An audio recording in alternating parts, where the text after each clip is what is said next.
היי, קוראים לי שילה ואני מהרצליה. אני לומדת בכיתת רמון, שזאת כיתת מצוינות מנהיגות. אז אני בן אדם מאוד ספורטיבי, התאמנתי בקבוצה תחרותית של התעלמות קרקע במשך 9 שנים, והיום אני עוסקת בחדר כושר, בפילאטיס וביוגה, וגם במהלך הקיץ גלשתי באופן קבוע. יש לי 2 אחים גדולים שמשרתים עכשיו בצבא, והם באמת החברים הכי טובים שלי, והדבר שאני הכי מחכה לו בשבוע זה רק כשיגיע שישי שבת ונדבר כולנו ביחד. בנוסף, יש לי חבורת בנות שאנחנו חברות מגיל 0, ואנחנו באמת עושות הכל ביחד, והן תמיד פה בשבילי, ואני תמיד יודעת שאני יכולה לפנות אליהן, והן תמיד יהיו פה לעזור לי. אני בצופים מכיתה ד' והייתי רוצה קצת לדבר על הקבוצה המדהימה שזכיתי להדריך שנה שעברה.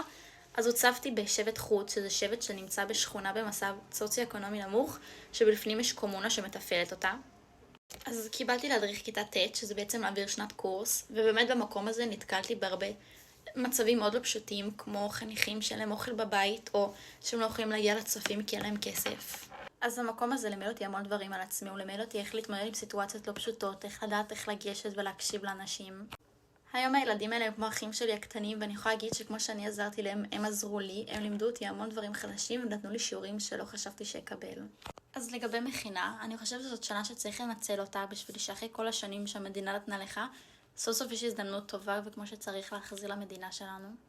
זאת שנה שבה אתה יכול להתבגר ולהתפתח, להכיר אנשים חדשים עם דעות שונות ממקומות אחרים בארץ, לשים את עצמך בסיטואציות קצת פחות נוחות, לחיות עם אנשים במשך שנה שלמה, ובאמת ללמוד על עצמך תוך כדי להתמודד עם אתגרים חדשים וקשים. אז אני בן אדם מאוד חברותי, ומאוד חשוב לי להביא את הערך הזה בי לכל מקום שאני מגיעה אליו, ולגרום לסביבה להיות בטוחה ושכולם מרגישים בנוח אחד עם השני. אני מאוד אוהבת להשתתף בדיונים, ממש חשוב לי להביע את הדעה שלי ולשמוע דעות של אנשים אחרים, וזה משהו שאני חושבת שאני ממש יכולה להביא למכינה. בנוסף, אני אדם מאוד יצירתי ויש לי הרבה רעיונות לדברים לעשות ולתרום, ואני חושבת שהמכינה זה המקום המושלם בשבילי באמת לעשות את הדברים האלה ולהוציא אותם לפועל. לסיכום, מכינה זאת שנה שלא הייתי רוצה לפספס, זאת שנה שמכינה אותך לשירות הצבאי ולחיים אמיתיים, זאת חוויה שהייתי רוצה לזכות בה גם.